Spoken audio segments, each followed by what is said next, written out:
Have you ever stood in the desert, felt the immense silence? The Sahara is not empty, it's full of stories and secrets. The wind whispers tales of ancient kings, lost cities, and a whisper of gold. Rumor says beneath the endless sand lies a hidden treasure, a secret gold mine. Mirages trick the eye, and the idea of hidden gold feels like another one. Yet the rumor persists, traveling with caravans, held in the hearts of those who call the desert home. The Sahara guards its secrets well, swallowing explorers and erasing paths. So, what is this gold? A treasure, or the dream of a better life? We must listen to the whispers on the wind. Gold has always shaped this land. Empires like Ghana and Mali rose from the desert, built on salt and gold. Caravans crossed the Sahara, trading salt for gold, making cities like Timbuktu legendary. The gold of West Africa was legendary, and stories of kings like Mansa Musa still echo today. The old mines are mostly lost, reclaimed by shifting sands, but the memory remains. People believe the gold is still out there, waiting to be found. Everything else decays, but gold endures, a symbol of permanence in a world of change. It's a treasure that withstands time and the desert's harshness. The desert's history is written in gold. It's a legacy that refuses to fade. The desert remembers. The rumor grows that people in dusty villages on the Sahara's edge are not as poor as they seem. They know where the gold is. They venture into forbidden zones, returning with heavy stones flecked with gold. From the outside, you see poverty, mud brick houses, daily struggles for water and food. But the rumor suggests a hidden reality. The truth is complicated. These communities are poor by any measure, lacking healthcare, education, and stable jobs. Some individuals have found gold through artisanal mining, small scale, informal, using simple tools. A miner might find a few grams after weeks of labor, enough to feed a family for a month or buy medicine. It's a lifeline, not a lottery. The wealth is fleeting, quickly spent on necessities. The dream of becoming truly rich remains out of reach. Middlemen buy the gold cheap, sell it high. The idea of secret riches is a fantasy. The truth is desperation. People mine because they have no other choice. It's a dangerous gamble, but one they're willing to take. The rumor hides the struggle. Behind the romance is harsh reality. Survival, not greed, drives the search for gold. Imagine digging a hole in the Sahara's sand, the sun beating down, the temperature soaring. Artisanal miners dig deep, narrow shafts, sometimes 30 meters down, with no safety equipment, no ventilation. The air is thin, full of dust. The risk of collapse is constant. Many miners are buried alive. The desert becomes their tomb. Injuries are common, and with no hospitals nearby, a serious accident is often fatal. The work is brutal. 10 or 12 hours a day underground, chipping at rock in cramped darkness. The psychological toll is immense. Isolation, obsession, and the thin line between hope and madness haunt the miners. Mercury is used to separate gold from rock, handled with bare hands, burned over open fires, poisoning air, water, and soil. The miners suffer tremors, memory loss, and kidney failure. They trade long-term health for short-term survival.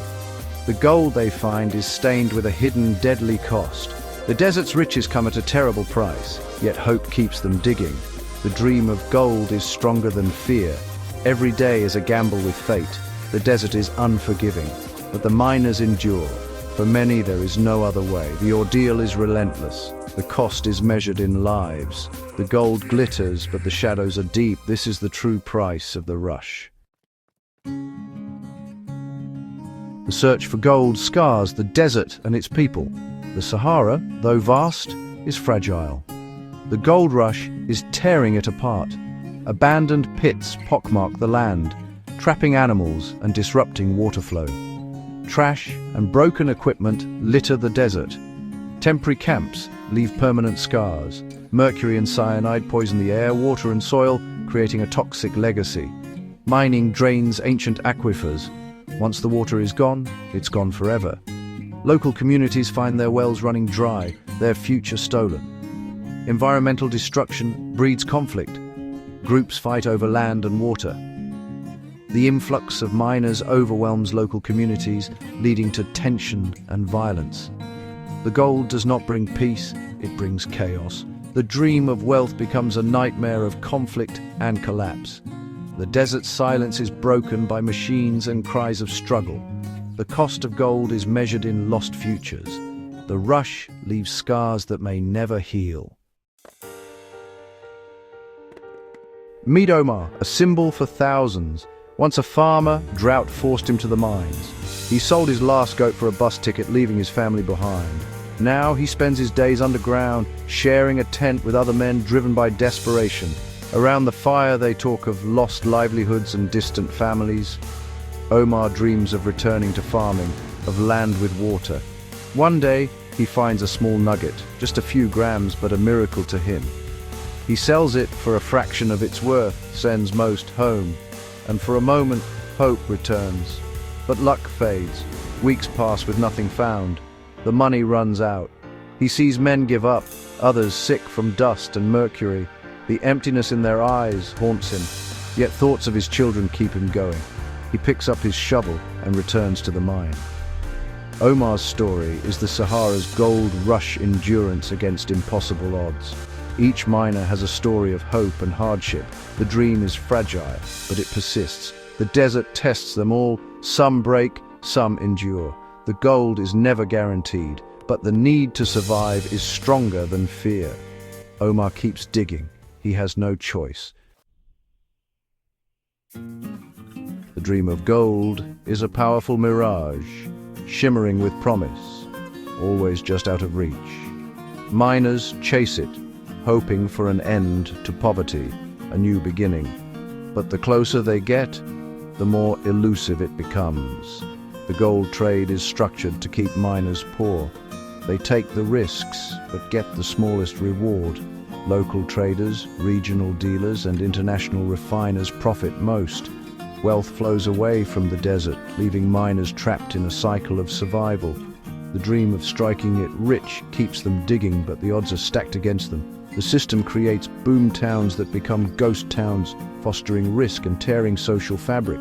Traditional values are replaced by frantic individualism. The mirage of wealth leaves a desert of social decay. Gold brings chaos, not community. The promise of riches is a trap. The miners are left with dust and dreams. The true wealth is never theirs. The desert takes more than it gives. The mirage endures. The story of Sahara's gold is still being written. New discoveries, satellite surveys, and big mining companies are changing the game. Large-scale operations bring machinery, jobs, and investment, but also displacement and greater environmental risk. The battle for gold is now between small-scale miners and multinational corporations. The mystery deepens. How much gold is really there? Some believe the Sahara holds vast untapped reserves. Political instability has long kept exploration at bay, but as regions stabilize, the true scale may emerge. The world is watching. These discoveries could reshape Africa's economic map. Who will benefit? Will local communities see the wealth, or just pollution and broken promises? Can this resource be managed sustainably and fairly? The future of the Sahara and millions of lives depends on these answers. The mystery is not just under the sand, but in the choices ahead. The next chapter is unwritten. The world holds its breath. In the end, this is not just a story about gold. The yellow metal reveals the true nature of hope and desperation. Look into a miner's eyes. See not greed, but the instinct to provide, the weight of responsibility. Imagine the suffering, the fear, the moment of hope when gold is found. That glint of yellow is the promise of food, medicine, dignity. Can we judge choices made in desperation?